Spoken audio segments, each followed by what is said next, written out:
ஆப்கானிஸ்தானுக்கு எதிராக south Africa பேட்டிங்கில் இப்படி பிச்சு உதறிட்டாங்களேப்பா.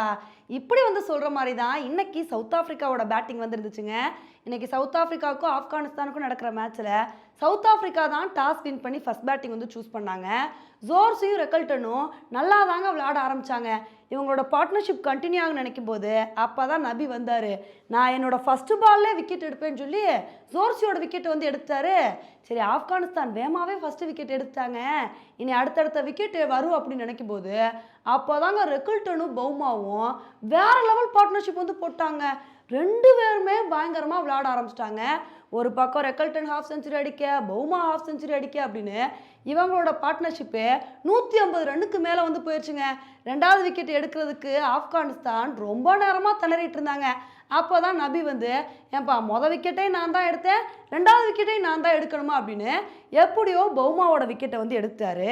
ஆனால் அதுக்கப்புறம் ரெக்கல்டனு, பவுமா போனால் என்னப்பா, நான் செஞ்சுரி அடிக்காமல் இந்த இடத்த விட்டு காலி பண்ண மாட்டேன்னு ஒரு சூப்பரான இன்னிங்ஸ் வந்து கொடுத்தாருங்க. அவர் கூட வேண்டர்டசனும் நல்ல ஒரு பார்ட்னர்ஷிப் வந்து போட்டார். ரெக்கல்டன் செஞ்சுரி அடித்ததுக்கப்புறம் நல்ல ஒரு இன்னிங்ஸை கொடுப்பார்னு நினைக்கும் போது பாவங்க மனுஷன் அநியாயமாக ரஷீத் கானோட பாலில் ரன் அவுட் ஆகிட்டார். ரஷீத் கானோட போட்ட பாலை வந்து கொஞ்சம் முன்னாடி வந்து அடிக்க போகிறேன்னு சொல்லிட்டு அடிக்க போனார். அப்போ கரெக்டாக திரும்ப ரஷீத் கான் கைக்கே தாங்க அந்த பால் வந்து போச்சு. முன்னாடி வந்து ஆட வர, உன்னை எப்படி ரன் அவுட் பண்ணுறேன் பாரு அப்படின்னு சூப்பராக ரன் அவுட் பண்ணிட்டாரு. இதில் ரெக்கல்டன் பாவங்க மனுஷன் ரன் அவுட் ஆயிடக்கூடாதுன்னு சொல்லி டைவ் அடிச்செல்லாம் க்ரீஸுக்குள்ளே வந்தார்.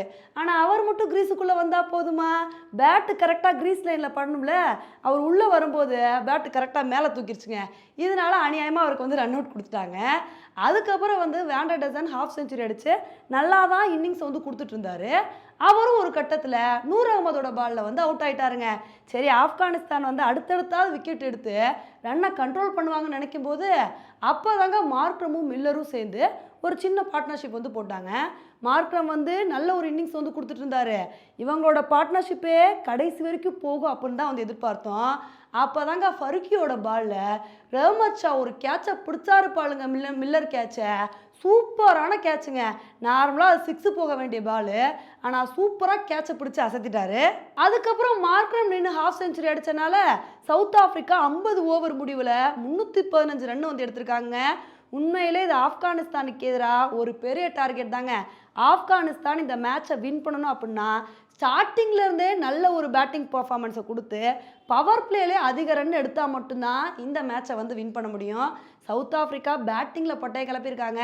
பவுலிங்கில் என்ன மாதிரி ஒரு பர்ஃபார்மன்ஸை கொடுக்குறாங்க அப்படின்றத பொறுத்து வந்து பார்க்கலாம்.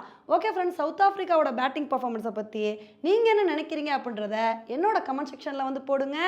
இதே மாதிரி இன்னொரு வீடியோவில் உங்களை வந்து மீட் பண்ணுறேன். Bye friends.